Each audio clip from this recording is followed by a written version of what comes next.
Just what grabs you. Hey, Well, Mark. what's up? Dude, it has been too long.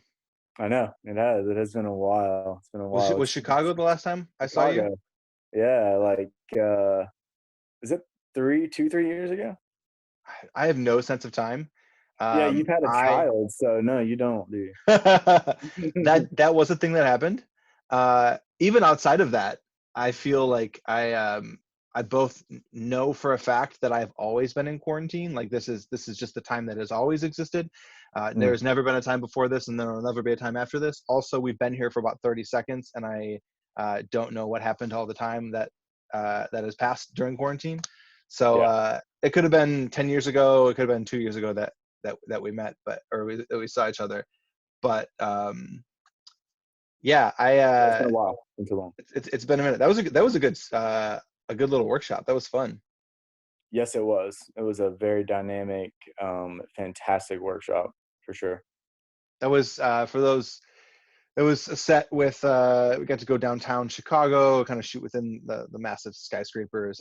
Which I don't, living up in northern Michigan where I have access to dunes galore and beaches supreme and trees for days. I have a not a supply of skyscrapers in our little, what's it like, Yeah.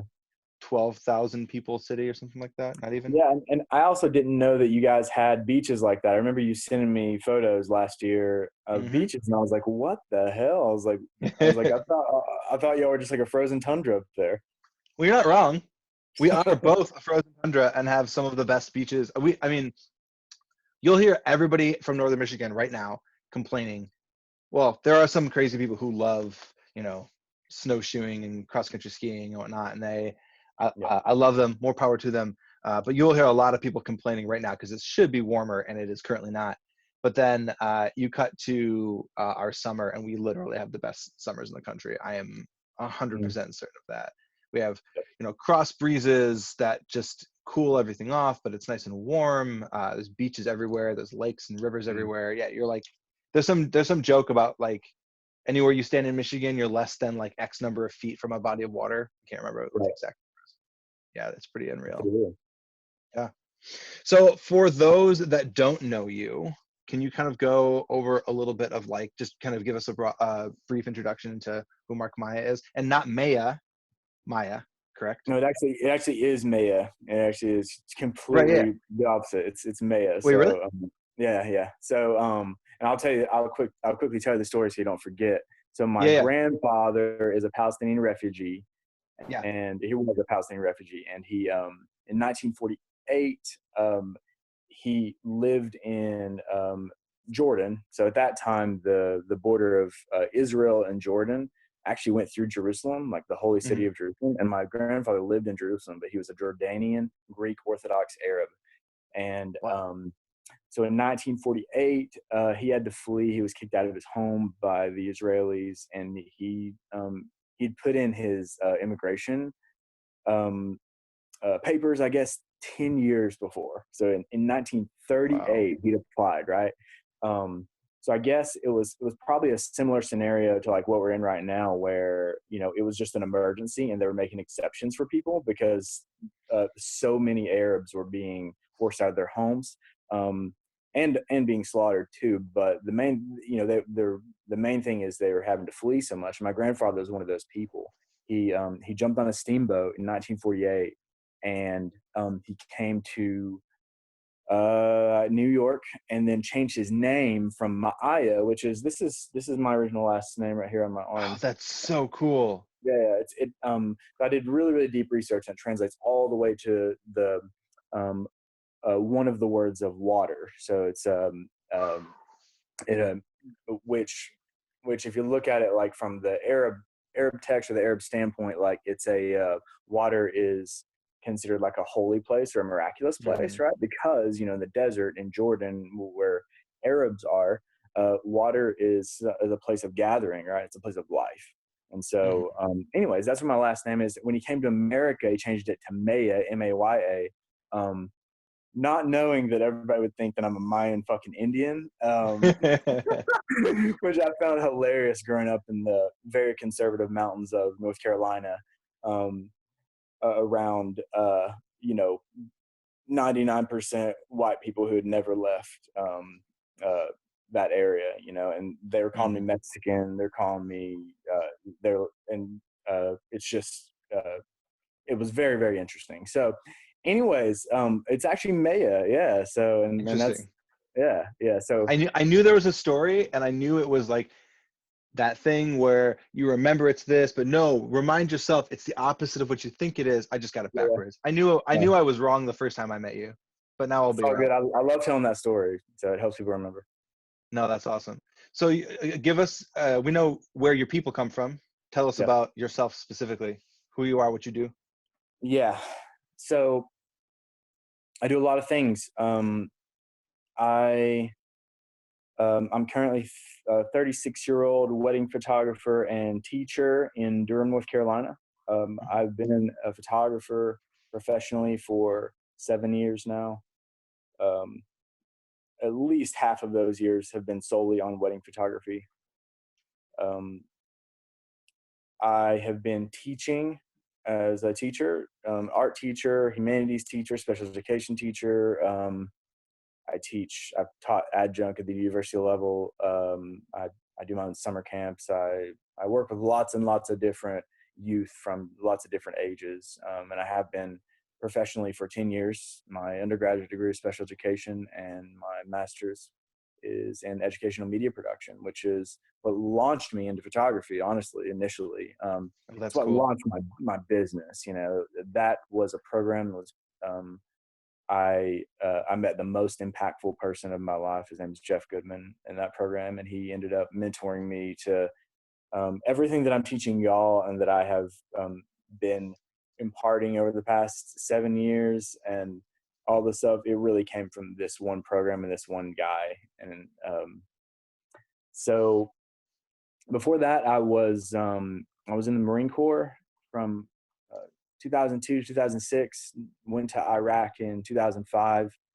And honestly, that's where I first gathered kind of my first set of photos that I loved that I ever took.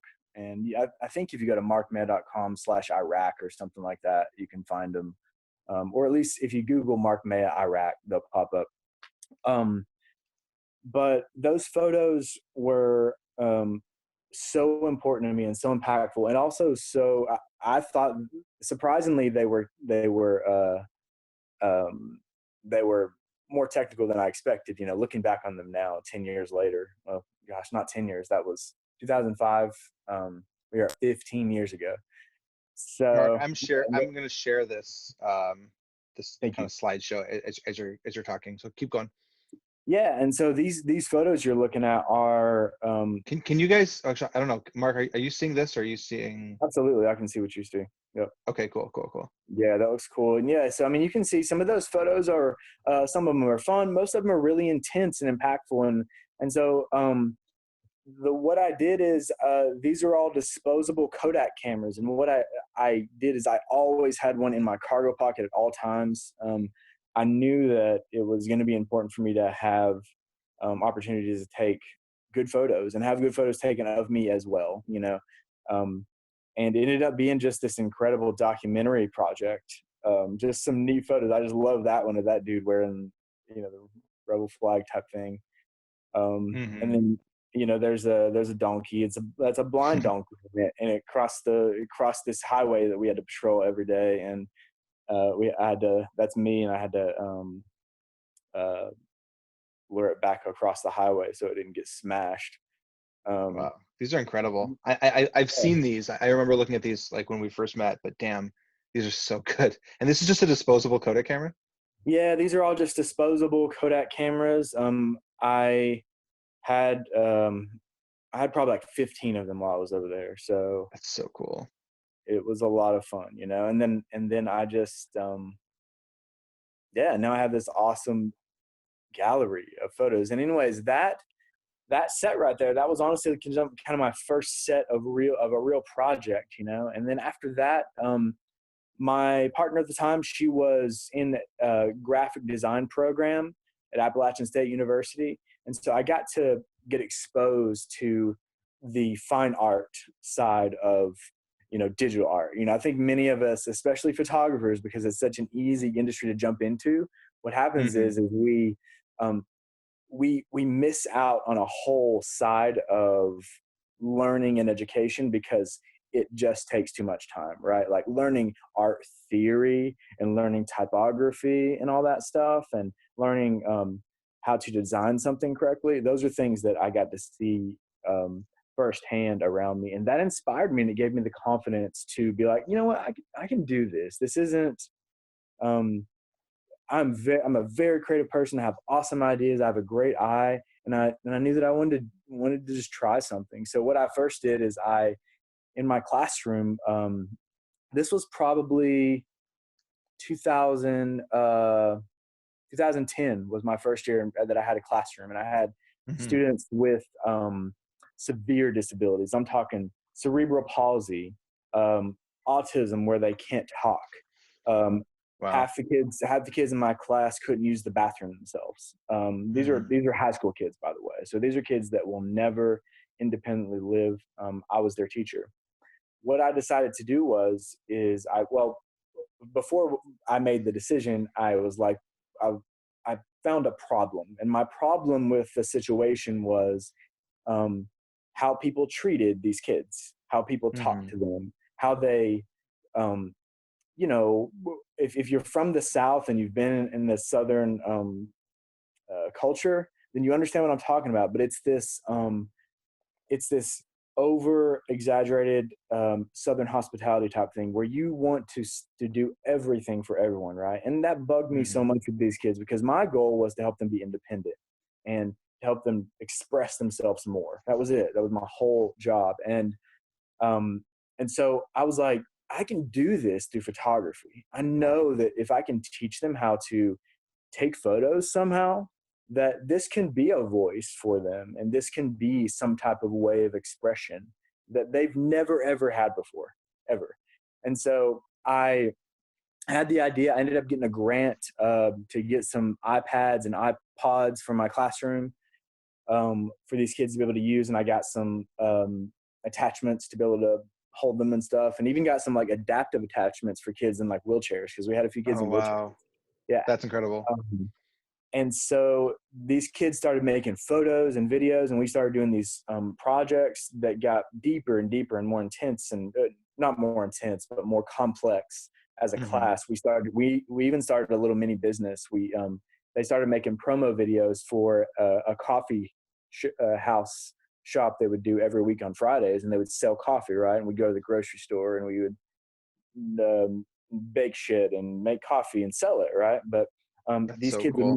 these kids would make ads with their iPads with them. I would teach them how to make ads and photos and inside of that stuff. And we had iMovie, and we would make these all together. We would make these promo videos for these, so we were doing this entrepreneurial type thing as well. And it was just awesome. So by the end of it, I stayed there for 2 years. By the end of it, I had 3 kids that had serious developmental disabilities that had photos in a local art show, Oh, wow. in front of the whole community, in front of the whole public, and stuff that they had never ever dreamed of, their family had never dreamed of.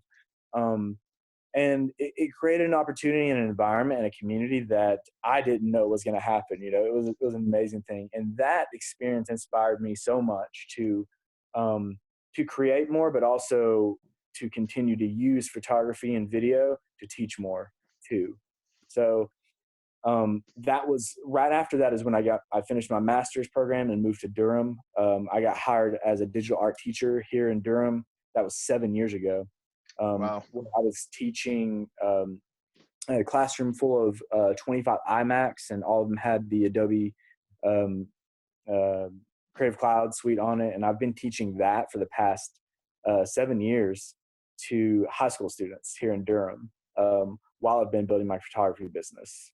Right. So through all that, I had 2 kids. I have a 7-year-old and a 9-year-old. And I'm also a self-proclaimed weirdo. I just have a lot of weird things and quirks about me that I love and embrace, and that I try to bring to my photography, and that I try to bring For to my sure. style, my brand, and my conversations. So which leads directly into the next question. But I want to put a caveat on all of this and say, so many times that you and I talk, which we don't get to talk that frequently, but every single time we talk, there are so many ridiculous little like connection points where I'm like, Mark, how are we just the same person? Like Yeah. so many of these things that you're talking about. I just got done teaching at the local, right before quarantine. I got done teaching at the local, the Traverse City. Wow, brain can't talk today. The school district. I just taught like the Creative Cloud suite for like all the art teachers. I've been in talks in the past talking about teaching like a special education course using photography. Ridiculous connections, like Yeah. absurd.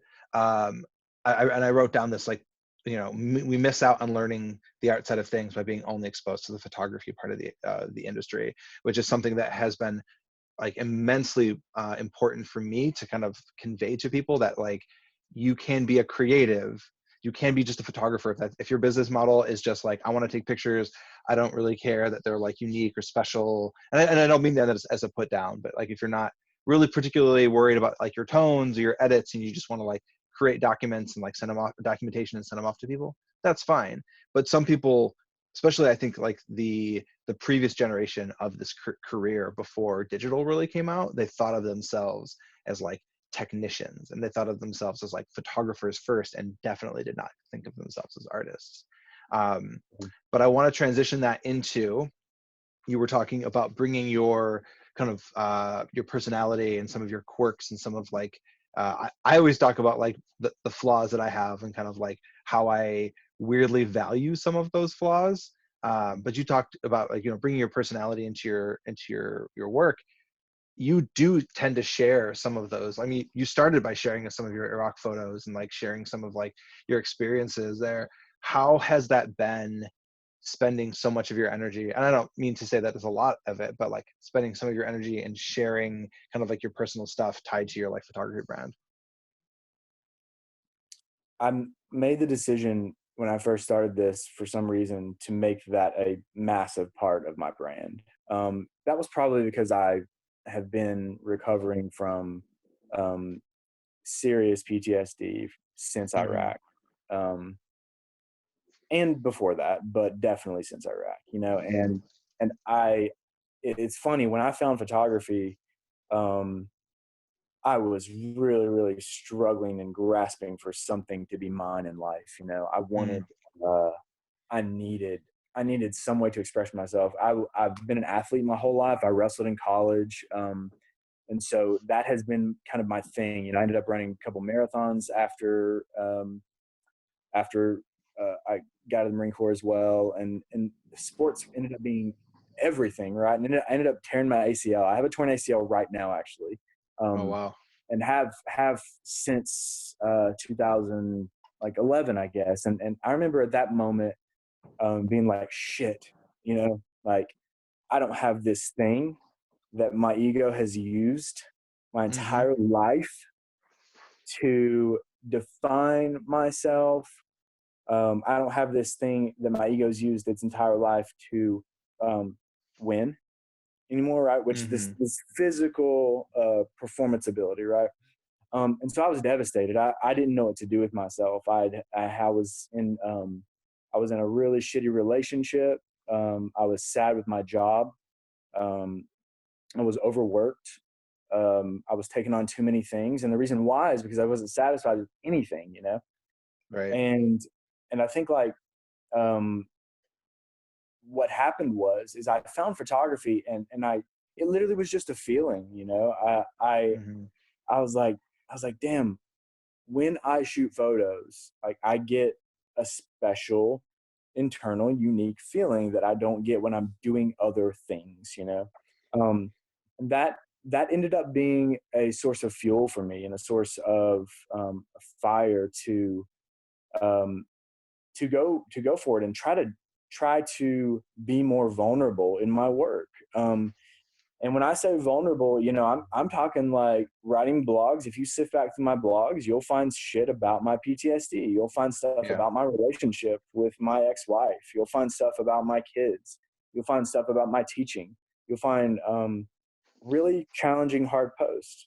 I did a self-portrait project, actually. I forgot about this 7 years ago too. And that's on there, where I talked about some hard shit and showed a lot of hard stuff too. I think I did one for 100 days every day.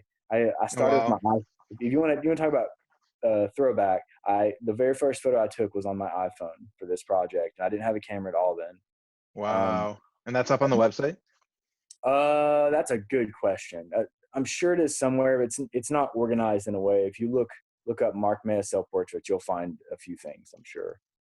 But that project was very special as well. It forced me initially to not look at photography as a business, and looked at photography as a way to express myself, you know?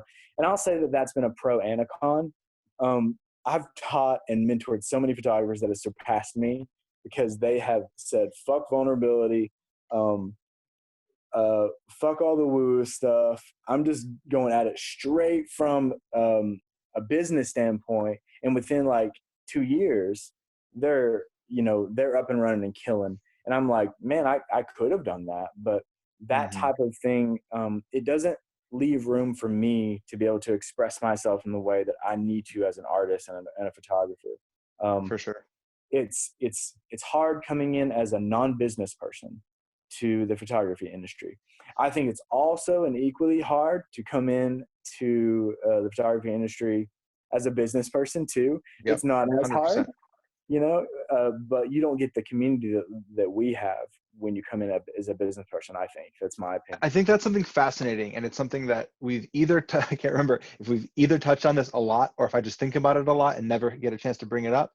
But there are like multiple entry points into this industry, and I don't think that there's any wrong way in. I've even talked with photographers.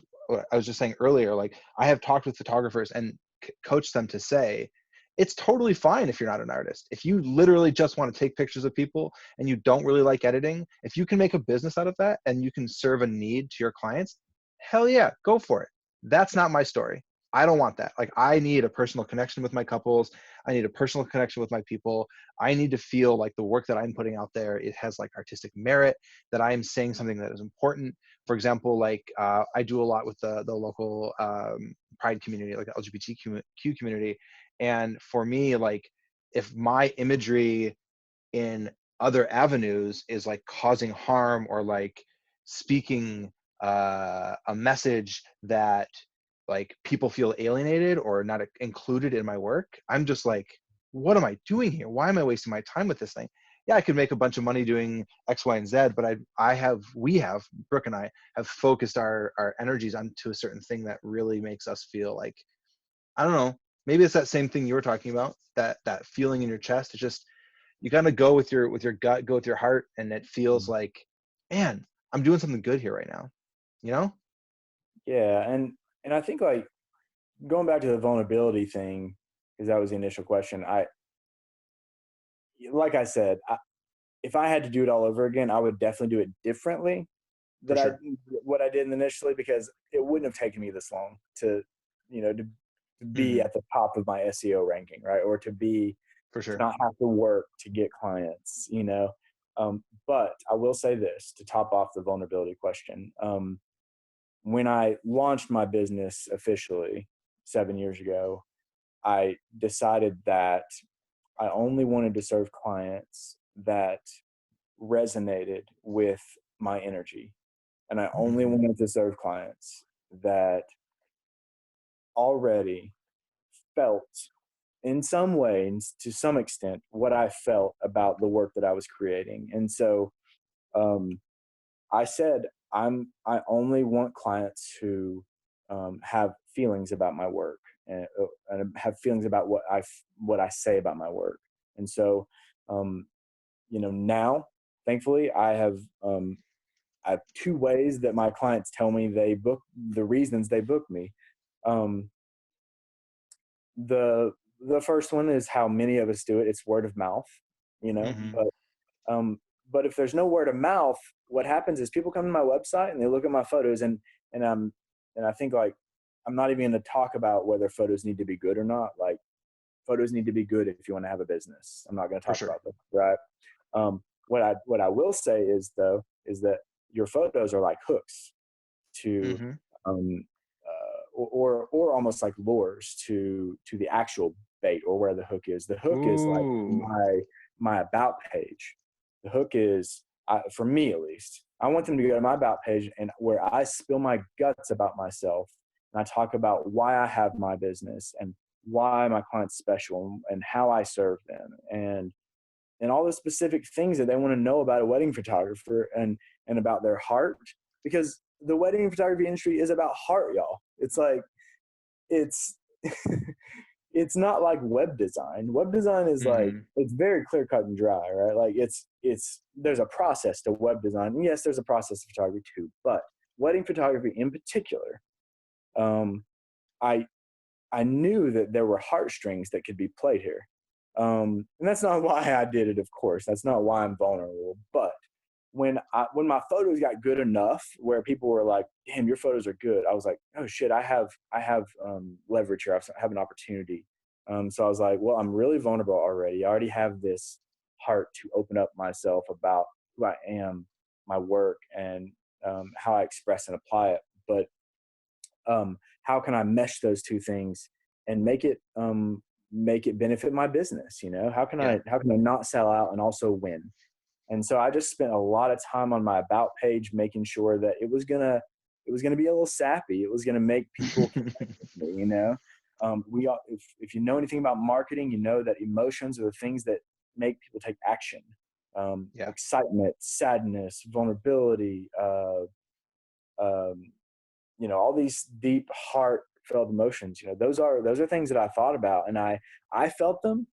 And I'm such a like I said, this is why it's taken me so long, but I'm such a person that puts my personality a lot into my work and my business, so much Mhm. so that sometimes it doesn't resonate with the people. But man, over the past 7 years though, something has happened. I'm pretty sure it's because millennials have grown up. um, what's happened is they're the ones getting married now, For and sure. my message hasn't changed, like it hasn't since the beginning. Of course I relay and express it in different ways, but like it's the people that are changing. I was ahead of the game the whole time.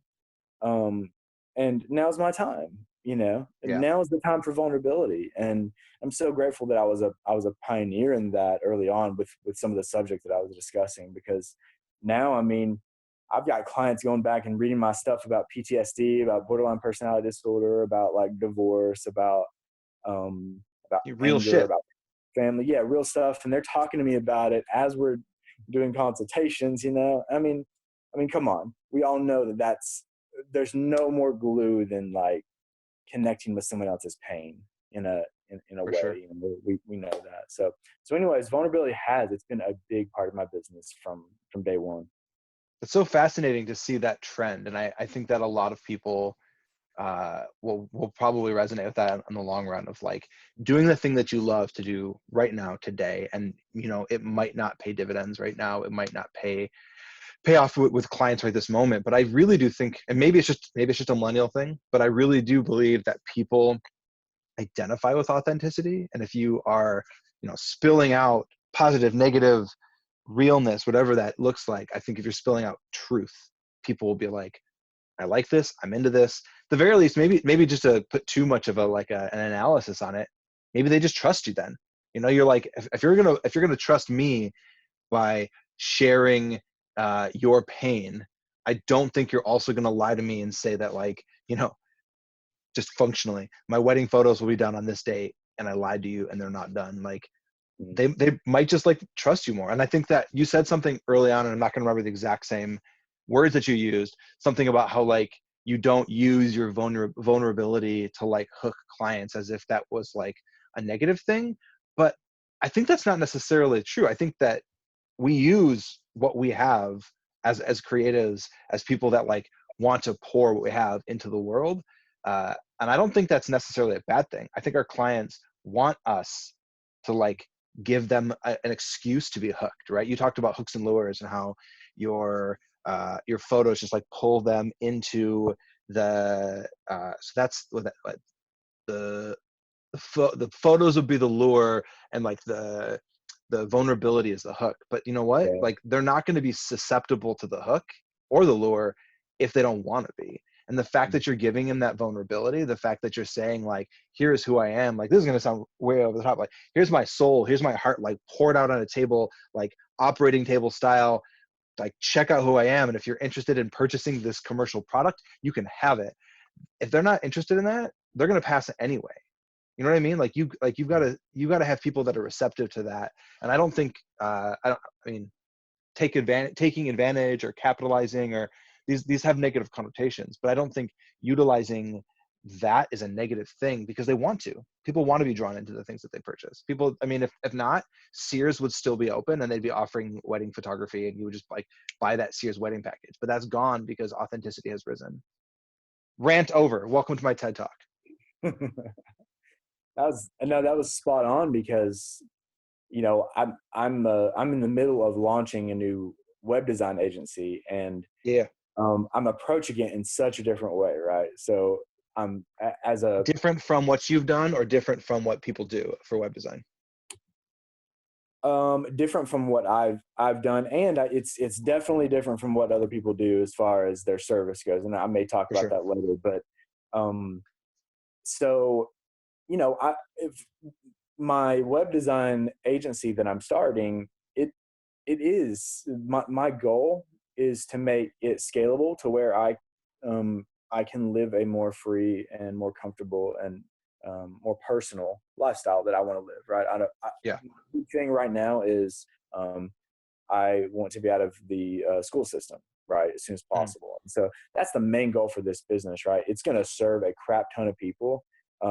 But I'm approaching it in a different way. Like I started my wedding photography business, Mark Maya Photography, as like it was a little bit more ego led, if that makes sense. And I think like Mhm. early on, a lot of young photographers, it's just normal. You have all this hustle, you have all this energy, and it's you and it's your name and it's your heart, and you're like it's everything, and Mhm. and and you don't think so, or at least I didn't think so much about money in the beginning. It was more of how am I perceived, um, Mhm. how am I, how are people looking at me, how do people feel about me, and man, I'm self-judgmental, so I obsess over that stuff, and it paralyzes you if you obsess over those type of things. So um, this this new thing I'm doing, though, I'm approaching it in a very different, more systematic way, and I'm trying to take my person out of it a little bit more, and look at it as a business entity. I'm not my business, I'm not this new Mhm. business that I'm starting, because I feel like when I jumped into my photography business early on, I was so immature and so um, also tenacious and also such a hustler that Mark Maya Photography was Mark Maya at that time. It took over everything, and it took over my relationships and my health and my personal life, and those aren't things that I want for my life. And so Mhm. I'm just reshaping how I'm looking at photography and how I'm looking at business as it it is our choice completely. If you want to take the same exact photos at the same exact location, um, with a couple in the same outfit as the other professional successful wedding photographer in your town, you have the right to do that. For sure.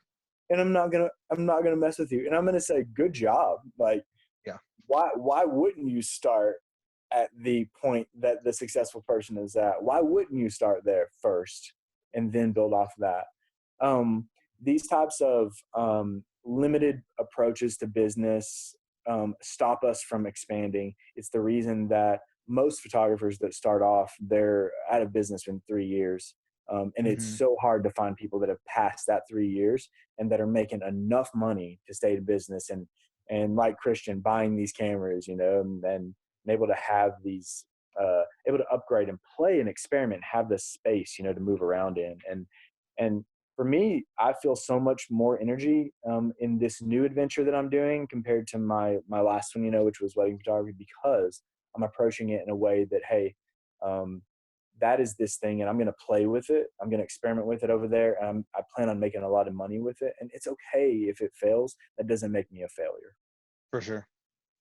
No, I love that. Yeah, again, as always, we're like in the same exact headspace. I mean, I've got some other projects in the works that are like not ready for speaking of, but you know, one of the big ones is this community, this photo club community that's been on my mind for, geez, like 5 years or something, but it never felt right until Yeah, we talked about it in Chicago. oh, we totally did. I mean, Yeah. it definitely did not look like it looked now. Hell, this thing didn't look like it, this thing right now did not look like this in my head before quarantine, right? Like I did not think I'd be sitting here in my basement, having not left my house in a few days, you know, talking with you, you know, sharing these stories. But like, hell, we just evolved, and I love that you're thinking about your like how beautifully holistic that we in this discussion we've started with like I am an artist, this is me pouring everything I have into it, and then also like this is a business and I want to, you know, just make a lot of money. Like those, both of those things are so valid, and I think that it's really important for people to hear both of those things, because I at any given point in the day I am thinking about one of those two things. I'm thinking about like, this is the most important thing to me, like this is my art, please pay attention to me. I want people to know who I am and know what I do. And also like, oh shit, my bills are due, and I got to make like so much money right now. And that is like, neither of those have, I mean, they both have negative connotations, but like, there's no such thing as like, I shouldn't say it like that. There is such thing as having too much ego, but like, there is a balance between like what is ego and what is like confidence. And Yeah. then there is no such thing.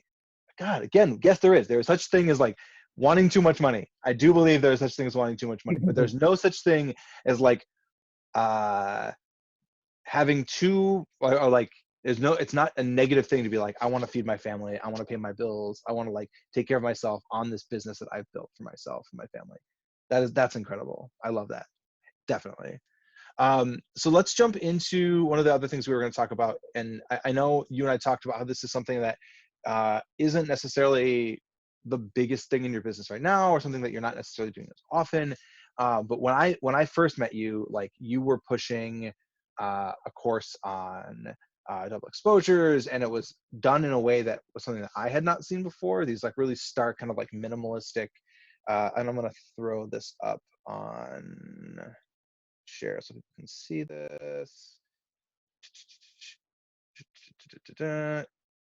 Yeah, these were done in just such like a, oh wow, there we go. No, that's Gregory Alan Isakov. I pulled this up just because I adore this human being. If you haven't listened to his album with the Colorado Symphony Orchestra, you're not doing life right. Get off when you're done here and Yeah, just it's listen to amazing. that. It's an incredible album. I have cried multiple times to this album. It is beautiful. And But he's an incredible person. He actually shot some photos of me when I shot photos of him. He had really, yeah, he had a Fuji X. I think he had an XT1 is what he had.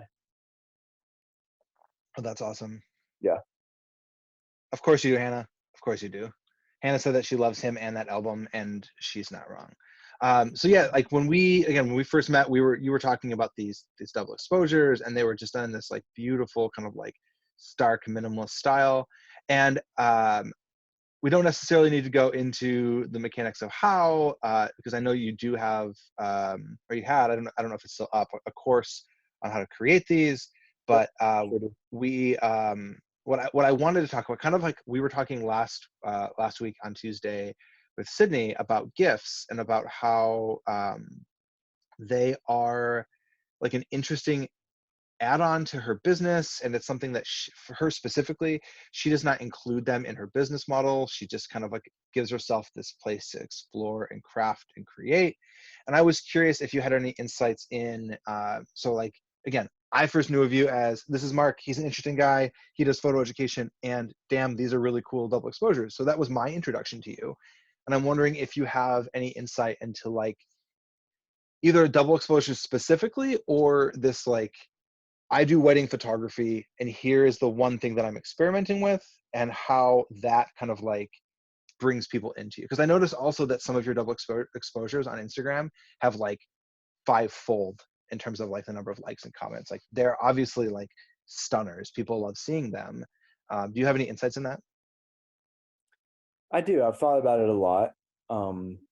So I'll start off saying this for everyone listening, that I mean, I'm a very, very obsessive person.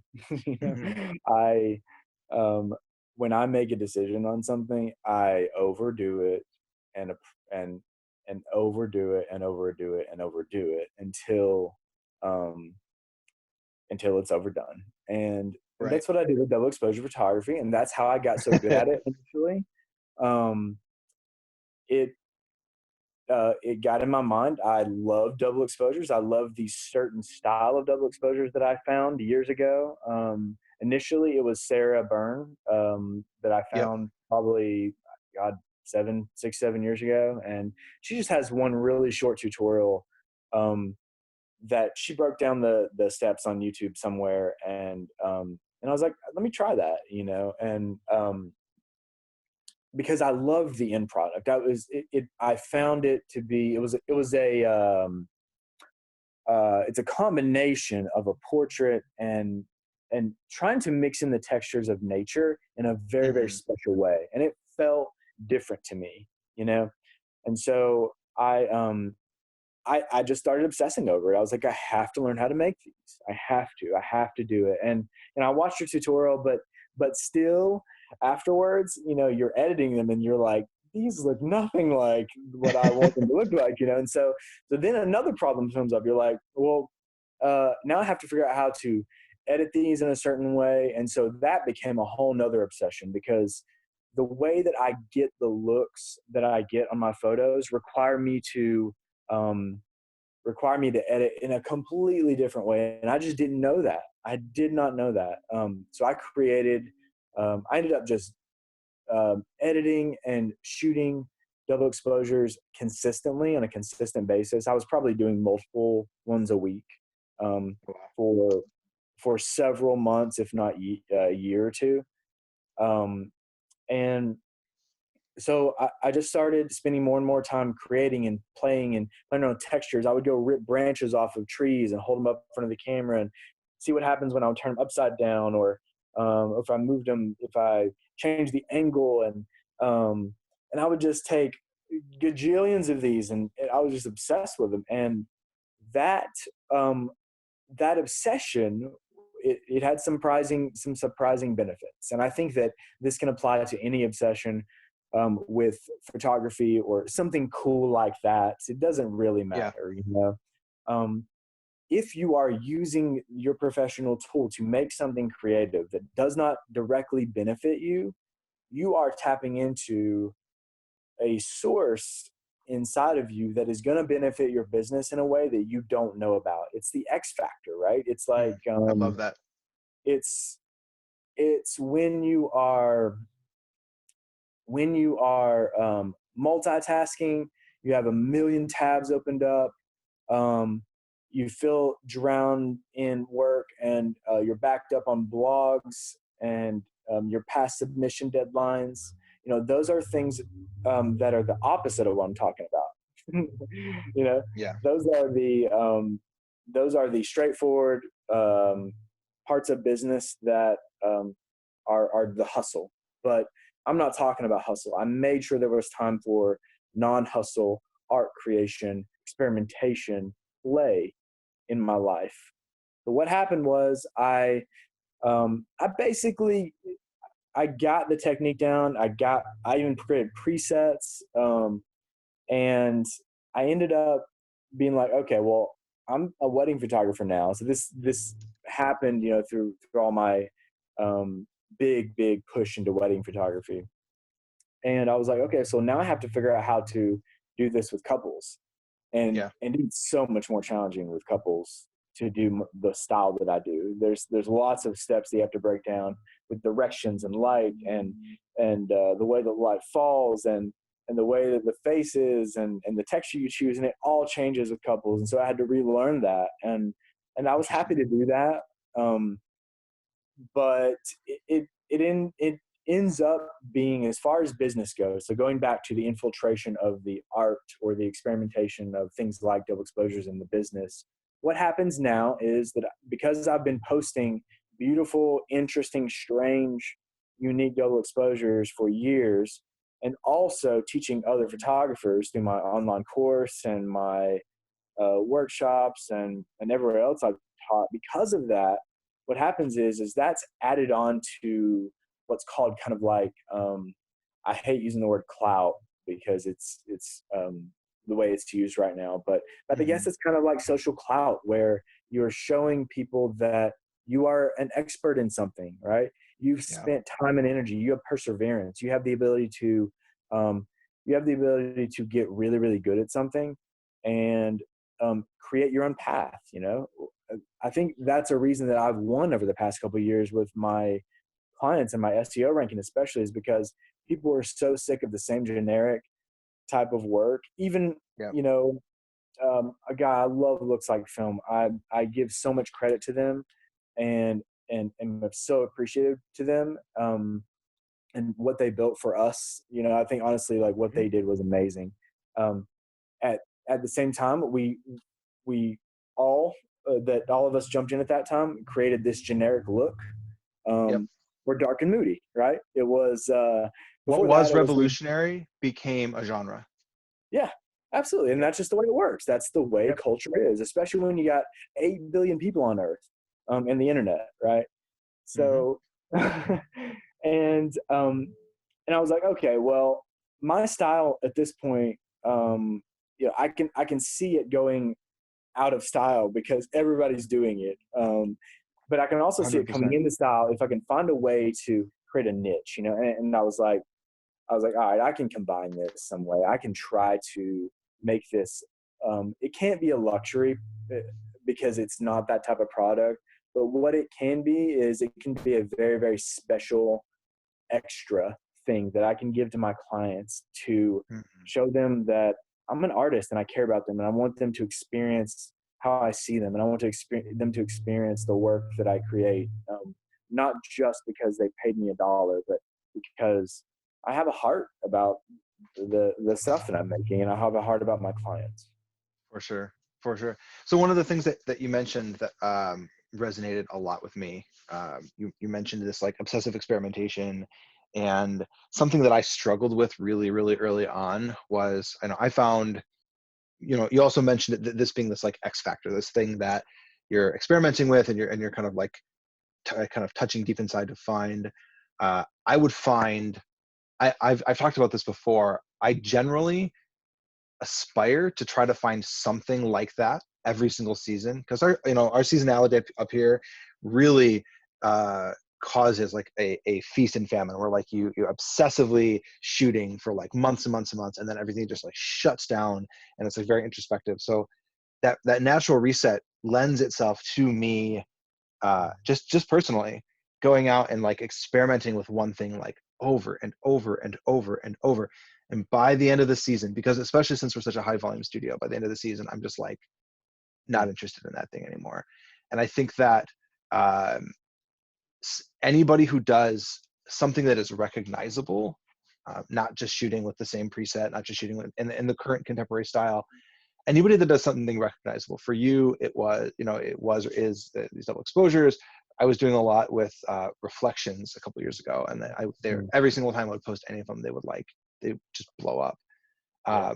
I think that it's disheartening for others to see things like that, and then I've seen people kind of like recreating things that I've done, and like watch them kind of like get frustrated with them, and realizing, one realization that was taught to me early on was, oh, you don't see all my experimentation.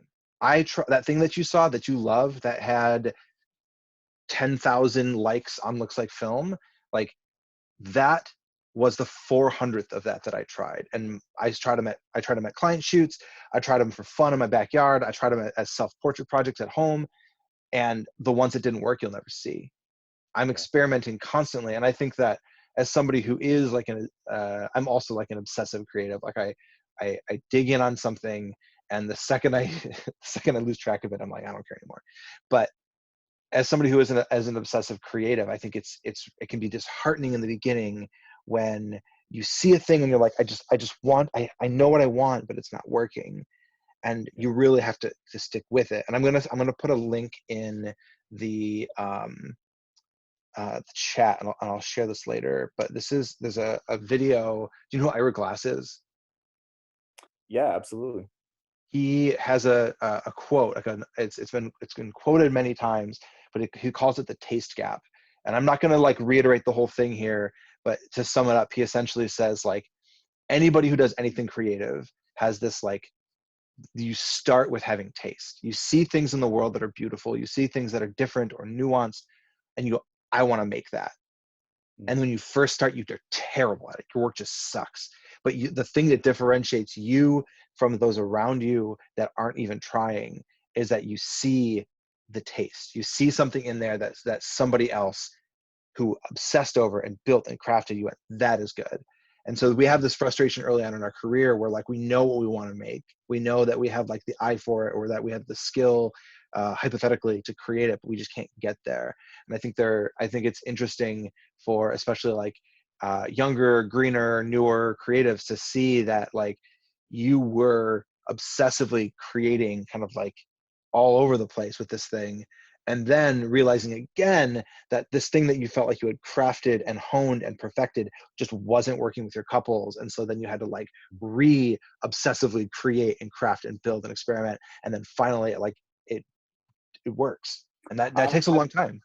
I will always find a way. I don't care what I'm interested in. I don't Yeah, care what it is I'm obsessed over. I don't care. I'm going to get to the point that I want to get to, in the way that I want to get there, you know. yeah, And it it is a hard thing being a solo entrepreneur. for sure. And I can't even imagine right now trying to come in as a 23-year-old kid with with a 5D Mark III that you got off, Yep. you got a secondhand off of one of us assholes that sold it after shooting 500,000 photos on it. Um, and you know, I can't imagine being that person right now. Um, at the same time, I would probably love to be that person right now because uh, they have opportunities where if you can, if you can find something that you can obsess over, that one thing can be your business at this point. For sure. It's just somebody should just come in behind me and take everything that I've taught and given away for free, and really they should package it and market it in a better way and make shit tons of money because I've only made a few $1,000s off of my course, you know. Yeah, people are Right. still buying it. Like I get people buying it like every month still. I have a huge Facebook group that I hardly ever go into that I don't give a shit about, that I should, but I it it it it it definitely has fed me, but it hasn't been something that has sustained me. You know, Right. it died off, and I'm okay with that too. That was hard to let go of that little baby that I had there for a while because the past 2 years have been really hard for me. I've had a really hard life the past 2 years, and for me to uh, in the past 2 years, as I built my business and tried to sustain what I built through all the pain that I was going through, it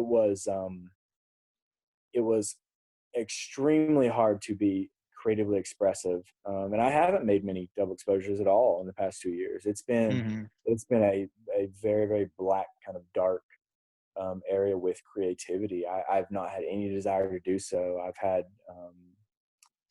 many, many thoughts of where I really don't even like shooting photos anymore, you know?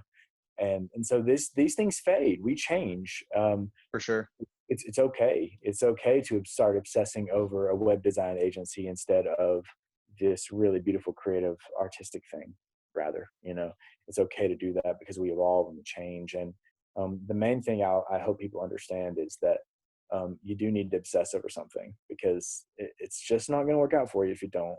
You Hmm. if so the people that don't obsess, or let me try to find better words for this.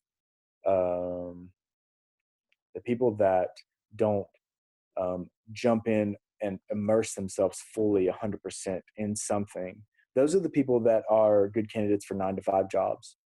Right. The reason why is because 9 to 5 jobs tell you exactly what to do during the time frame that you do it. And if you do it, you get paid exactly the amount that is agreed to.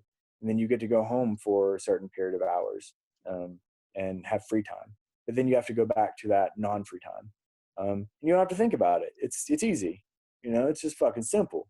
So if you want the benefits of not of not being caught in that, you're going to have to obsess over something. And it's okay to be in a 9 to 5 job, like, and just have a side hustle. That's what I did in the beginning. Like, Mhm. like that was all that and that's honestly, probably, to be honest, that's one of the reasons that I was able to obsess over something like a double exposure in the beginning, rather than things like what other people focus on in the beginning, which is like building a list or finding clients. I didn't give a shit about that. I swear to Yeah. God, I did not care. Um, I was more concerned about making beautiful, meaningful, impactful, heartfelt art. And, like I said, that because of that, it took me longer to build, but I think my foundation is so much more solid because of that, as an artist and business owner, because I started off on that side rather than on the business side. And if you have the opportunity to do both at the same time, please do that. Yeah, but it's so challenging, and I think I'm in a bit of a similar position, in that, like, we started out purely. I mean, we did start our business in a recession, and I was like desperate to make a living. So Mm, there, we definitely were like thinking about how to get clients and whatnot. But our initial driving force was like the creative and trying to figure out how to make that into a thing. And I still to this day, every single year, I'll be sitting at the top of a dune at peak summer as the sun's going down with like some like just hella cool human beings sitting next to me that have paid me like too much money for the thing that I get to do for a living. And I'm just like, this is my life. I get to do this thing. That's amazing. I'm so excited to be here. Uh, but if I'm not constantly like working to evolve my business and working to like try new things, photo club being a great example, um, I feel like I'm stagnating. But that was a tangent, because what I was actually going to say was trying to do both the creative and the business is freaking hard. And I know that as a partnership, having Brooke, where we can like kind of delegate back and forth to each other, it's been really valuable. And having being able to bring teammates on in any capacity, whether it's just like having an accountant that you can pay monthly to like just do your stuff for you, that any way you can like kind of offload some of that stuff, as you are like at the very beginning of your career, because it is really challenging to both focus on being like an uber creative human being and being like the CEO of the megacorp that is the LLC that you just founded like 30 days ago. It's freaking hard. yeah. Yeah, it's all facts completely. There's nothing easy about any of this, and it requires thick skin, and also flexible skin at the same time. It's got to be thick, but I think people forget about that your skin also needs to be flexible, and you need to be gooey a little bit too, and adaptable, and realize that everyone is just making this shit up on their own. Anybody who says they are the expert on anything digitally, entrepreneurially, like, they're bullshit. We've only been doing this for a decade or two. For There's sure. nobody on earth right now that has been doing it forever. So Right. if they say that, they're trying to sell you something, and that's okay. Right. Um, Yeah. but But there are 100,000 experts right there right now. If you yeah, search anything, everybody is an expert at everything, and it's a bit it's a bit daunting when you're trying to find. it is. It is, So and connecting to that, like, leverage thing, like, when you're able to say in in the middle of a pandemic that you are a 7-year wedding photographer mhm, that has done, you're not just has done these things, but has these things to show, you know, um, has these things to show, then, you know, you automatically are boosting yourself up to the front of the line when people are scared and looking for someone to lead and trust. mhm, Um, right now, it's, you know, you've got you've got some very interesting things happening.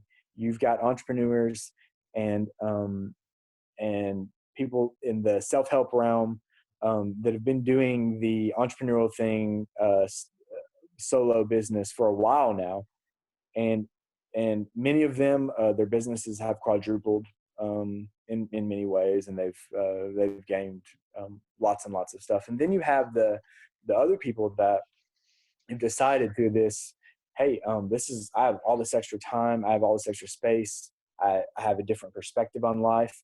I'm going to go ahead and start this brand new creative business where I take photos of people, or maybe where I do designs for people, or maybe where I teach people how to do yoga. And we have, and there's probably lots more categories. I'm rarely on social media, so I've noticed those two in particular. But it's a really interesting thing because one feeds the other at this point, and also both of those things are going to feed into your clients. I don't give a shit if you are day one, you've never taken any photos.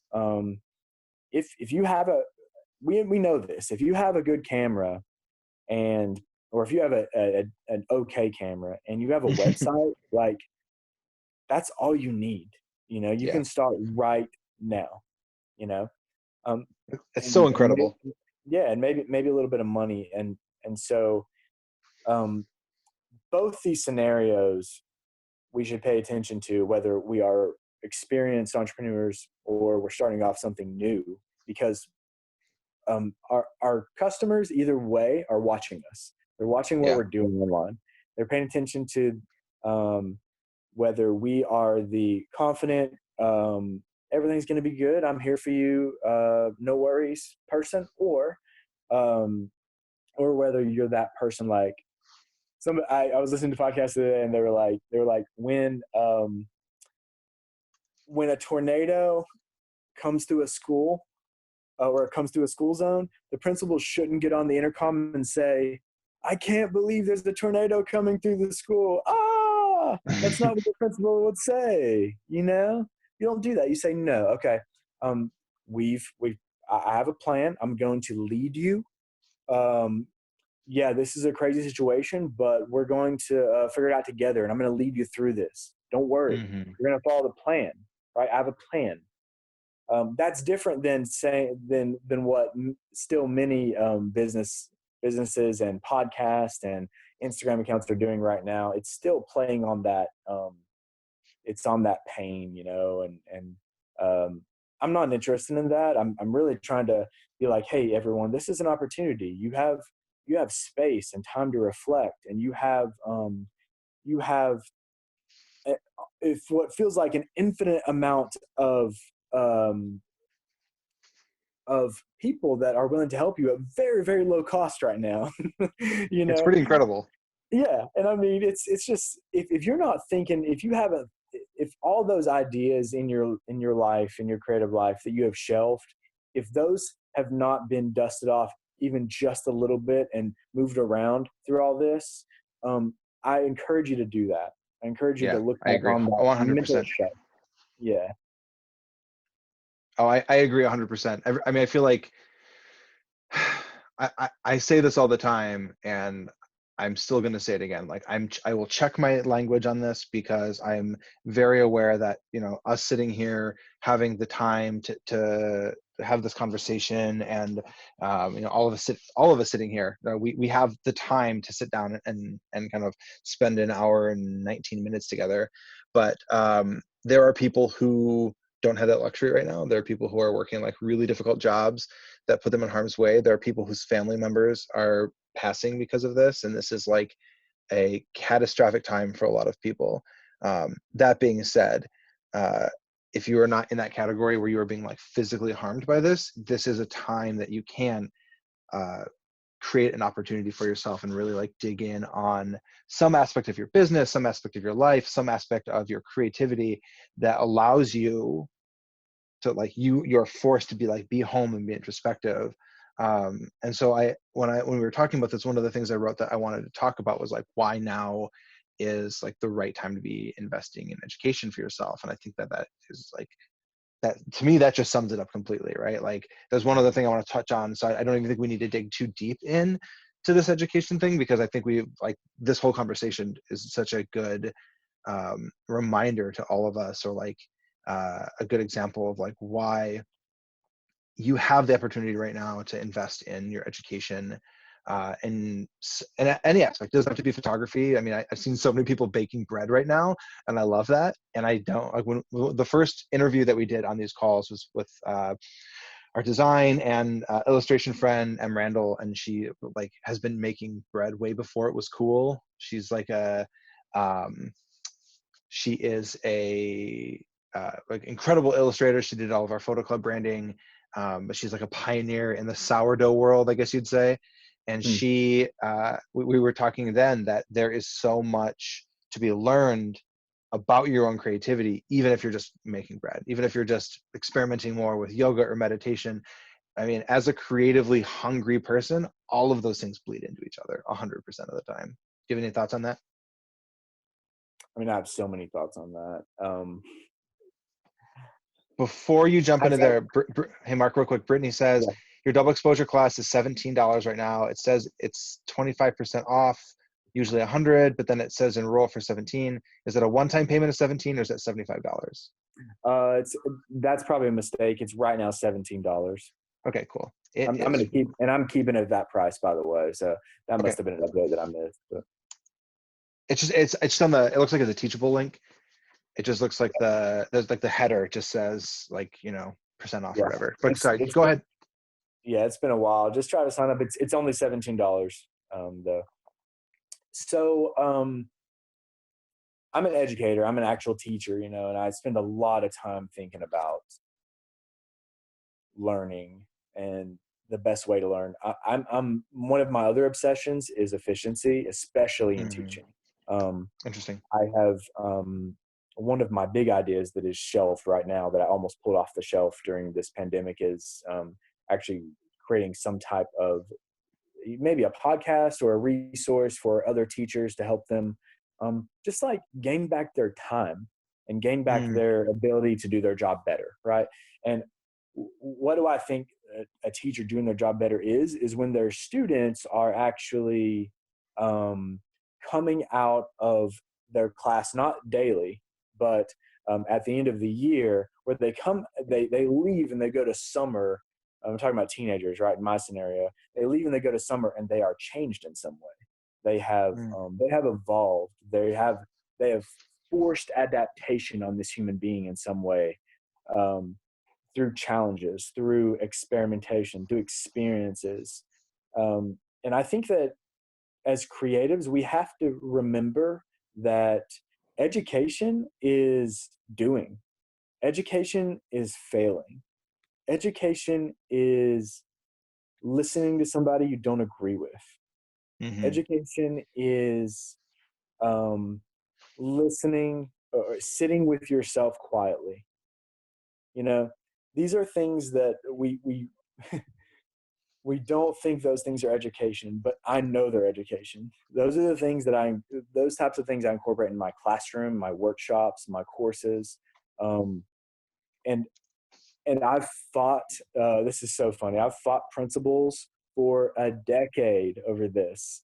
When I started off in that special education class 10 years ago, I was in a mountain county in Ashe County, North Carolina, really, really, really just really conservative place. And um, the people there, when I was doing these things where I was trying to just give kids more independence, helping them learn through experimentation and doing, um, the first thing that popped in their head, of course, what are the risks? And I'm scared. Those are the two things I hear. And I think that those are the two things that are going to stop us from learning how to do Yeah. this correctly. I'll go back to what I said earlier. No one knows what the fuck they're doing. No one. People have developed enough confidence and enough BS skills to act like they know what they're doing. And they have the stories from where they've tried, they've failed, and they've learned. And that's it. Those are the only good teachers that exist. Um, because what they're doing is they're giving you permission to do the same thing and experiment and fail just like they did. There's nothing Right. special about what I've done, or there's nothing special about what anybody else that is perceived as successful has done. What matters is that we've allowed ourselves to go through the process of learning, which is risk taking, experimentation, Mhm. failure, revision, um, community. These are things that have been completely ignored by the solo entrepreneur especially the photographers, because it's such a cheap ass easy way to make a quick buck for a young person right now, and that's hard. That's really hard for. Mark, which part are you saying is the easy way? You just said this. It's a cheap ass way for a young person to make money. Are you talking about photography specifically, or like education specifically? Yeah. So I think jumping in to well, I guess saying like, okay, so what I was referring to is like a young person focusing solely on, say, like workshops or courses Yeah. or even mentoring for that matter. I think a lot of the photography mentoring especially is bullshit. Again, because the people have started these mentoring businesses have not even been through the experiences. They haven't been through the Oh, for pain and sure. failure, and I guess that's what I'm talking about, really. And I'm not even going to touch on quality of education right now. But what I'm talking about is the process of learning and how I think the best way to learn is through just being in a space with an obsessive manner or an obsessive approach to what's going on in that space. I remember early on, I felt like such an outsider. I felt like I was too new and too green to talk to some of the bigger photographers. Hmm. I ended up coming up with so much courage later on. I had a really great idea where I interviewed some of the biggest photographers in the wedding industry. Um, and I was really scared. That was one of the main things that I did to get myself out of this fear-based kind of limited mindset. What I did was I was like, I want to be, and I knew that I wanted to be an educator in photography. So what I did was I thought about, well, how does someone be perceived as an educator or a trusted educator? And Hmm. so I was like, well, who are the people that I trust in our community? And I'm looking at looks like film, early on, really early on. And I'm like, who are these people that are standing up and acting like leaders? I'm talking about Ryan Longnecker, amazing dude, and other people like him. And what happened is I was like, okay, well, the people that act like they know these people or they're already connected with them, for some reason, I think they're also as good as him. And so there's this weird thing that happens um, when we associate ourselves and level ourselves up to a similar place as people that are already where we want to be. And so what I did was I was like, I can do this with some type of weird podcast idea. I said, um, I want to do live podcasts, but I want them video, and I want them with people that are way out of my league. I have no business talking to these people. So I was like, well, how can I do this? I know I can solve this problem, right? It's not that big a deal. So I came up with a really good email to send out, kind of a template email, and to these photographers. And photographers are easy to get a hold of. All you got to do is go get their email or go to their contact form. It's not like Oh yeah. these other. It's not the same. We love it when people contact us. So everybody responds. So all I had to do is copy and paste, change a little stuff in, and I had a bunch of requests to join me on a live podcast from really big name photographers. My first one was Sam Hurd. Ended up doing Ryan Brenizer. He's the creator of the Brenizer method, For sure. which we a lot of us used. I ended up interviewing Sarah Byrne and Ryan Muirhead and a bunch of other big names. Just I couldn't believe that it was working out as well. And so that's an example of one way that I said, okay, let me try this and see if it works as far as changing how people perceive me, because I wanted to not be perceived as this new green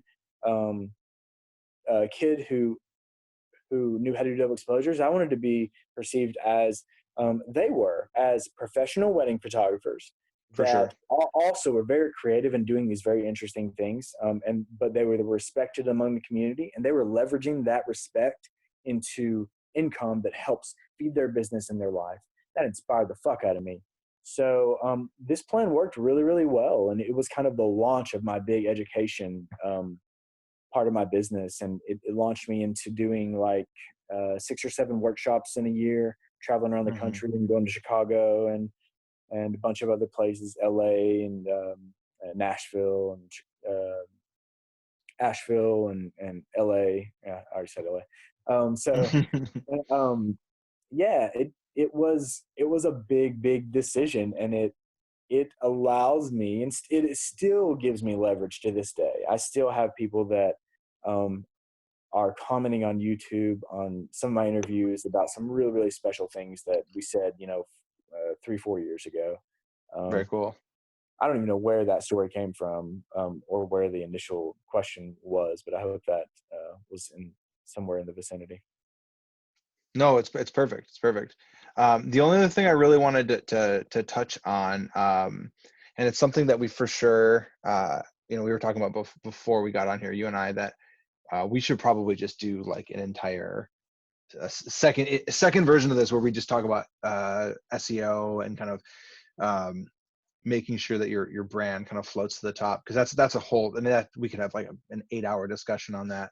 But Yeah. is there any, do you want to do a little bit of a pitch on kind of what this new kind of branding, or this new Well, yeah. web design thing is? Before that, let me just talk about my personal SEO and my business really quickly, and, For sure. kind of why I'm interested in it now so much, and why I'm spending so much energy on it. So I've I've never wanted. I really liked hustling in the beginning, but I've never wanted to be the person that um, was completely always in charge of every entity of my business. Mm, I love efficiency. As a teacher, you have no time, so that's become an obsession of mine, where I'm trying to find ways to make things easier and smoother. Less work for me, more outcome in the end. I want to do less, and I want more to come out. Um, I discovered, again, experimenting and playing in a space. This is all I did. I didn't really discover anything. What I did is I went around and gathered up different things that I might do to my website and my brand that might mm, increase the SEO on it.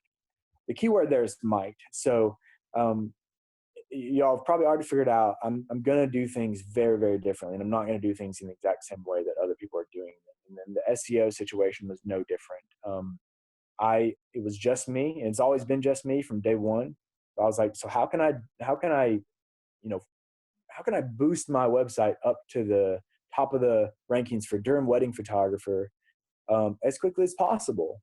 And so I went out and found those ways to do it. I tried, the normal traditional things like keywords and making sure that all that stuff is in there. I became obsessive over making sure my images had alt tags in them. Um, right. all the basic stuff. And then I started playing around with creating experimental blogs, and then YouTube, and then Google Plus, and then before Which is no that was longer a thing. yeah. Before that, Facebook and Instagram. Google Plus was something that I honestly, I would love to be sitting in front of the group of people that have looked at my account for the past like 7 years, and I would love to hear what they say about my post on Google Plus. Um, One of the big things that I did for my SEO that I believe made a difference was posting on Google Plus every week. Hmm. Um, Interesting. I was going really hard on my business account. Nobody was seeing it, of course, except Google.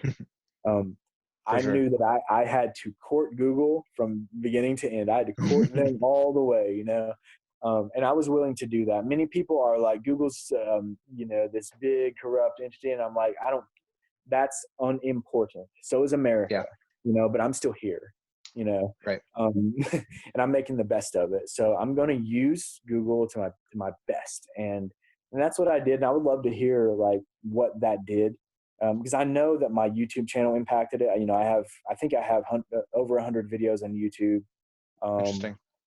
I have I have videos that are doing better now than when I made them years ago. The reason why is I mentioned it earlier. We have a massive population of people on Earth. They're called millennials, and they are in a position right now where they have a pretty good amount of money. Some of them, definitely have a lot of good ideas, and they know that YouTube is their number one source for all information and all education. And For what's sure. happening is India is a big case study for me right now. So my most successful video on YouTube comes from my double exposure course. I don't know why I did this one day. I was like, I feel like this video would do really successful on YouTube. And so it's one lesson out of my whole course. I pulled it out, I downloaded it, and I uploaded it to YouTube. It's on the back of the camera for the 5D Mark III on how to turn it to double exposure mode. That's it. That's Oh, all it is. It's probably close to I've seen that one. yeah, it's probably close to 100,000 views right now because people in India, our age, these millennials in India, they are taking on American culture like Mm, nobody's business. So almost half of my views on that video are from India. that's fascinating. All those 5D Mark IIIs that we are not interested in anymore, the billion people in India are.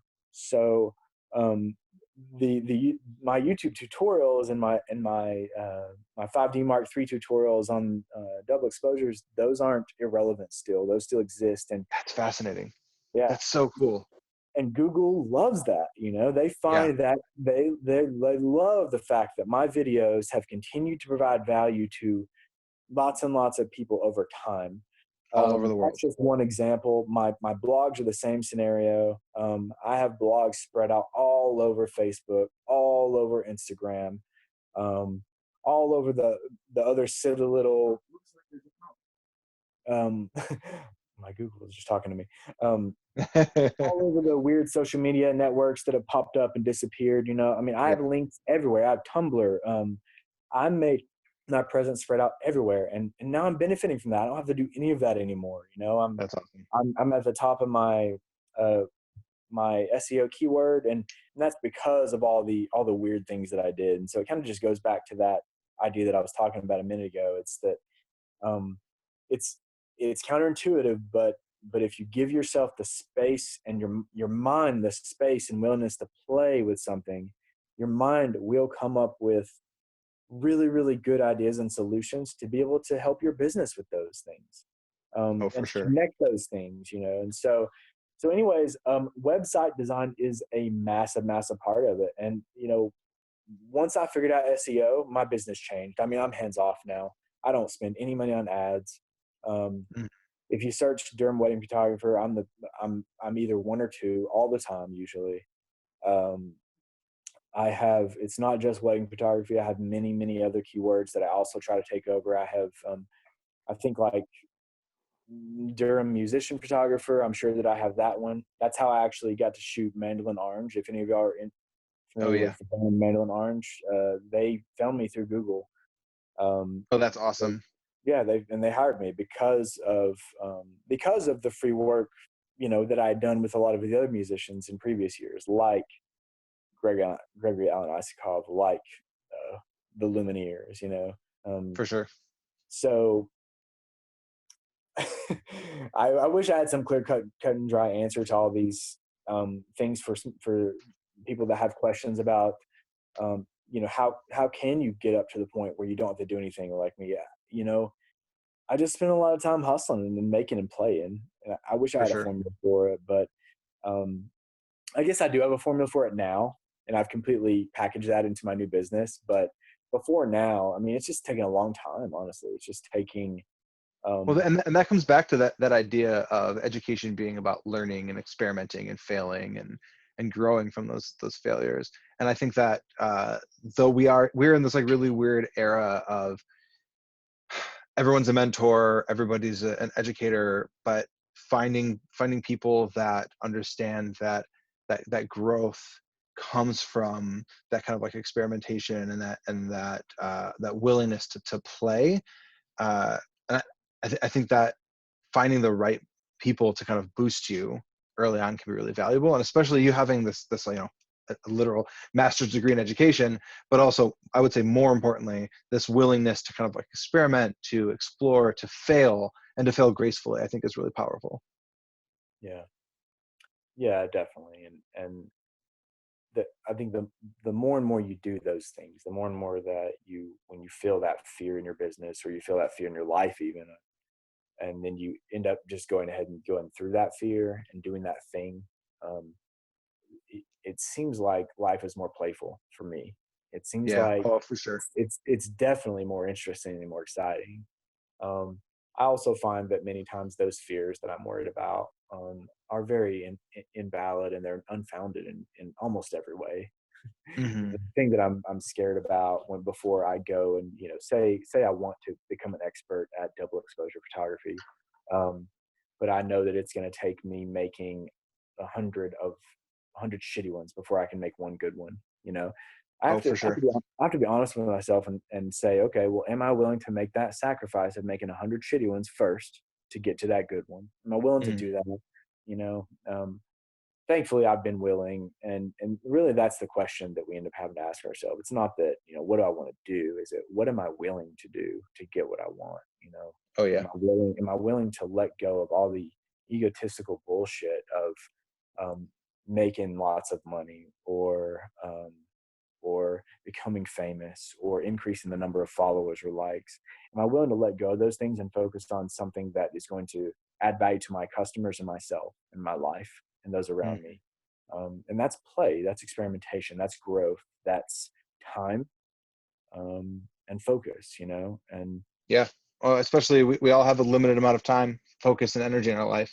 And so to commit to this one thing is to not commit to something else. yeah, and that's kind of a great segue into um, my web design agency that I'm starting. Can I talk about that for a second? Yeah, for sure. Go for it. Cool. Well, yeah. So what it is it's going to be soft launching on May 1st, and this is something that I have been developing for a long time. I've had the idea for a long time, and it's been a shelved idea, but it's been one that I pulled down many times. Um, so uh, my first website I created when I was going through my master's program 8 years ago, and I created it in WordPress. Um, I was taking a Dreamweaver course. Oh, that's I interesting. don't know if any of y'all have ever Oh, I use used. Dreamweaver. Do you? Okay. Okay. Oh, So, did. No, don't anymore. Did. okay, good. God, It was a thank God. Please, yeah, don't use Dreamweaver. It's insane. mess. I wasted a whole semester course on this one application. Um, 11 years ago. So you can imagine how worthless that what I learned was then. But For anyways, sure. um, it did teach me, the coding basics. It taught me web design basics. But um, what it did not teach me how to do was deal with my obsessive nature again. My Mhm. obsessive nature to make things perfect and beautiful and interesting and inspiring and meaningful. So um, what I did is I was like, well, my final project for this class is I'm going to make a portfolio website for my first photography business. And Oh, um, that's cool. I built it from scratch. I coded everything. I coded the galleries. I coded Wow. every single page. There's no drag and drop anywhere. I did so much weird stuff that, I teach my middle schoolers to do in a day what I was doing in like weeks. It's sad. It's sad, but what that did is that led me to gain that really deep, basic knowledge of web design. I quickly moved over to Squarespace because Squarespace from the beginning was um, a, a no-brainer for me. It provided everything I needed, kind of one-stop shop. So um, it it was that space that I needed in web design to allow me to play, So I've been Interesting. playing Squarespace for the past 7 years, designing and building my own websites, my own businesses. Right now, I have 4 different live websites for my own businesses that I've created and designed. Let's see what my reminder is. Um, and this is so funny. My reminder says "watch thee," so I don't even know what I'm supposed to watch something. Um, Oh, I have another webinar at 2. That's what it is. So anyways, I ended up becoming obsessive with Squarespace. It was a beautiful platform that I could experiment in, and Mhm. I could make quick easy things. And I became an expert in it probably within 3 years. And now I can build websites like mine in probably a day. Yeah. And so I'm looking around at the photography industry, at the creative entrepreneur industry, at the freelance industry, and I'm looking at what are the businesses that are meeting these people's needs, their business needs, as far as websites go, after like they first build it for them. So, Mm-hmm. Here's an example. Let's say you're a brand new photographer and you don't know what genre you want to start out in, right? So you just need a generic photography page. You hire a web designer. You pay them $1,800, which is the flat rate for web design. Mm-hmm. You pay them $1,800, and they design your site in, say, a month, which is, that's pretty quick actually for a website, for web design. Right. And then let's say, your website got given to you. So you've got a live website, you got a domain, you've got a really nice looking design, but you decide you want to change your focus, your niche, 3 months later, because you're evolving. You're an evolving freelancer, just like all of us Mm-hmm. did, just like I did, into wedding photography. Let's say you're like, I need to pivot now. Those people don't have those services. For sure. They don't have the knowledge or the services to be able to go in there and make those big, massive changes to their website that they need to. So another scenario might be, let's say, like you have a personal website where you've been blogging, and now you're wanting to rebrand it into, say, like a personal fitness or a personal training business. So you have to completely change your website and turn it into something that is going to, reach your actual client. My client Mm-hmm. with wedding photography and my client, if I was doing a yoga business, obviously very different. It needs to be a very different thing. So if I decide one day that markman.com is not going to be a wedding photography business anymore, I'm going to have to change everything, obviously. Right. That person doesn't have that ability or doesn't have that service because they already dropped $1,800 fucking dollars on that first design, that first website, and they have no more money, and they have no support, and they have no energy or service or money For to hire sure. anybody else. My service is going to solve this problem. So most of the web designers that are making websites for people like photographers are doing what I just explained. They're saying, hey, here's our design fees. Here's our contract. We'll give your website in a month. Pay us half now, pay us half after, right? That sounds Mm-hmm. normal.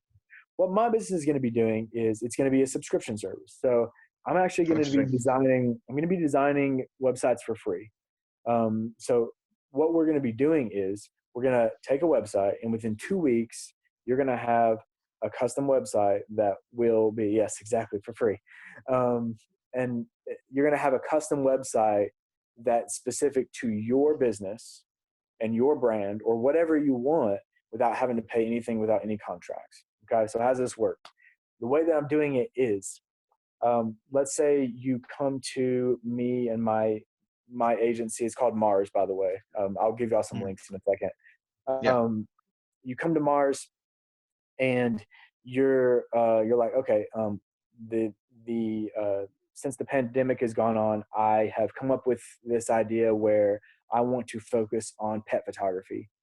So you bring me this idea, and me and my team, what we do, we go,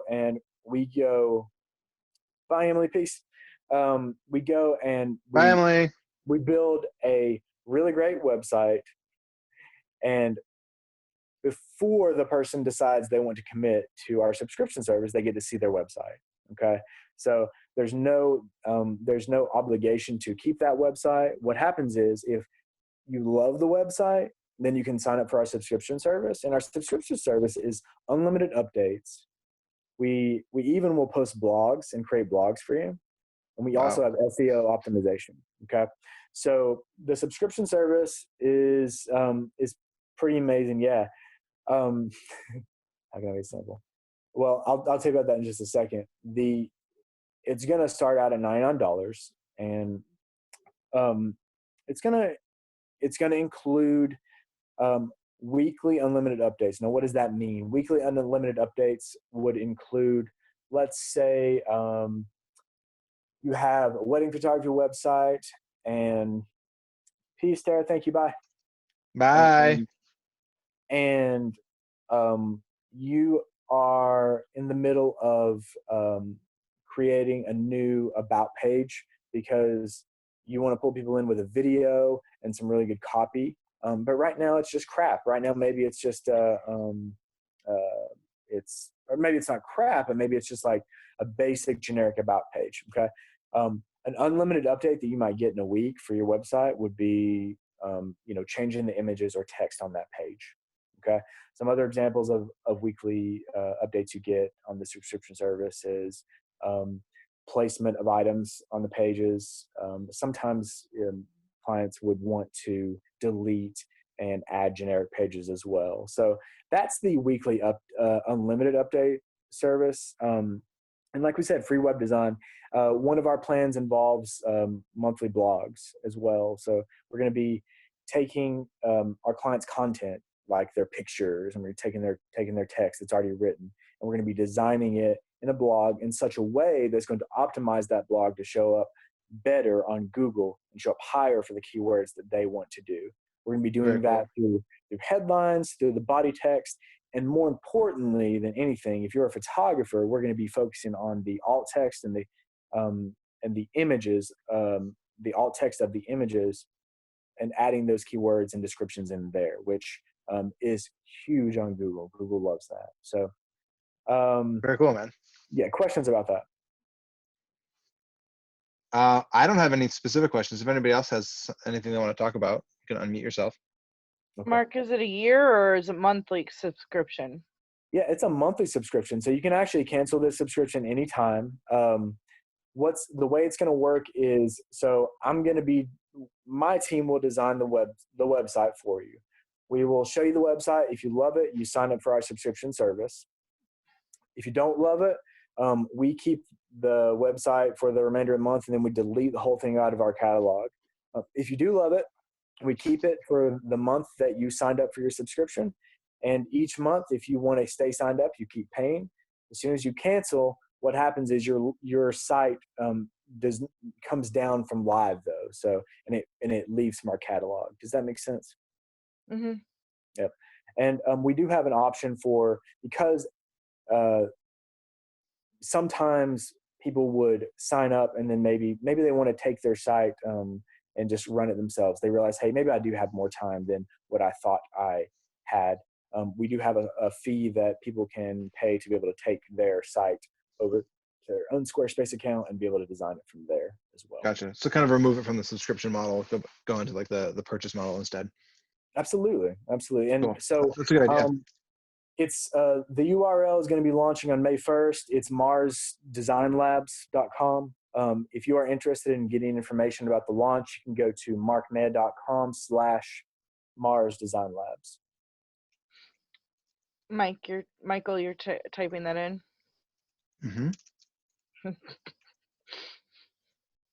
Yeah, I think I got it right. Nope, I did not. It? Oh, I wrote Mark's Design Lab. Ignore that other one. MARS, right, Mark? Yes, as in the planet Mars. Cool. So yeah, I'm so super excited about this because I think this is something that is missing from our market. It's something that definitely photographers need. It's affordable. $1,200 for this service and a free web design is insane. And no one will find that deal anywhere else. I promise that. And so I'm super excited. Especially at that speed. Yes, exactly. And that's what I love about this business. And again, it's a natural evolution of entrepreneurship. It's something that I spent lots of time obsessing over years ago. And now I'm fucking making a business out of it, right? Like, this is natural. This is how it should be, folks, right? Like, every obsession you have, especially now, has the ability to turn into a business. my service that I just explained to you is the number one service that can help you do that, actually, without you having to do any work. You know, what I love about my service is it solves the problem I had initially. And probably many of y'all listening, like early on, you're like, what do I need to get started as a photographer, right? You're like, okay, I need a website, right? I need a website. Okay, I can do this. I can make a website. Let me go to Wix or Weebly. And you go on there and you end up getting frustrated because you can't make things look the way it looks. You don't know how to change simple things like text or make an image fit in the place you want it to. All these simple things that end up wasting all your time in the beginning, like I did, you know. Thankfully, I had that time. I was a teacher teaching this stuff. I had a master's degree in this stuff. You know, I was forced to experiment in it. So I have a special scenario that other people just don't have. You know, I wish you all had the time that I had to experiment in Dreamweaver and Squarespace and Photoshop and Lightroom and double exposures. It's unrealistic. Honestly, it really is. I have a special scenario, and I'm so grateful that I'm able to give those services back. And so I guess my last thing that I'll say, and it's not really for the web design company, but I think that anybody can come up with an idea like this and help other people and make money off of it. Just think about the thing you're obsessed over. You know, it's like, I love what Gary Vee did a couple of years ago. He kind of went back to his beginnings. He actually started with a wine company, a wine store that his dad started back kind of before the internet age, back in the 90s, I think. And he ended up growing it into a very, very big business through the internet. But you know, now he has this big media company. But the past 2 years, he decided he was going to open back up a wine segment of his business to where, you know, he just talks about wine and drinks wine and tastes it. And he's going to sell wine at lower prices to people. And he's going to make it a subscription service to where it goes to their doorstep every month, and he gets Gary Vee's favorite bottle of wine, you know? And so this is just something he's interested in and has obsessed over his entire life. Has it been his life? Fuck no. But is he able to use the experience he's gained as an entrepreneur and business person in this new thing? Absolutely. And that's the way I feel like I'm able to do now. I'm able to help other people, I'm able to help myself. And you know, whether you're starting off or whether you're 10 years in like me, like, you're going to have something that you have enough time and obsession over to monetize and leverage it. Okay. It may mean that you need to hire Michael as your mentor. It may mean that you need to join the premium level of the photo club, if that does exist. It may mean it doesn't yet. It probably should. It probably should. It may mean that you need to go and if you're wanting to up level your game on double exposures, it may mean you need to go drop $17 on my double exposure course. It may mean you need to drop $350 on a workshop or $1,000 on a workshop. I don't know. I wish I would have had those things early on. I wish I would have had somebody tell me that. I agree 100%. Any of the investment we made early on in our business, well, not any of them, not all of them. There were some stupid ones. I bought $1,000 at a bridal shop. They were selling like folders with ads in them, and that was a waste of money. But I also spent, you know, $3,000. And I've talked about this ad nauseum. I spent like $3,000 for 2 tickets to Joshua Tree for a workshop, and that's where I met like half of my photo friends. Like, that was a ton of money, and it was like the best investment. It's the reason that half of the people that we have on here is people that I met that summer at a workshop. But yeah, definitely, I agree. For sure. Well, any other questions? This is good. Questions? Christian, you got anything? Hannah? All right. Guys, I think we're good. This is just out of curiosity. Are you capping? Do you have a number for membership number, like cap amount of members? Yeah, for the soft launch, I'm going to cap it at 20, and then I'm going to do like a regroup after that, and then after I have that kind of foundation built, then I'll revise and make that decision again. Cool. All right, guys. Well, I think we're good for now. I'm gonna put this up on YouTube. Share it if you can, or everybody can share it if you think of anyone would have any value in it. And then, as always, DM me anywhere and everywhere if we can be doing anything better. I like this Photo Club Premium thing. We'll talk later. I don't know what that would ever look like, but I definitely haven't not thought about it. All right, guys. Thank you so much, Mark. So good to see you, man. Thanks, course. Mark. We'll talk soon. Bye. Oh yeah, and hit us up in the Facebook group when Mars goes live. Absolutely, I will. Send me a link to that Facebook group so I can get in there. I'll just add you. Thank you. Thank Bye. y'all so much Bye, for guys. listening. Talk Thank soon. you. Yeah.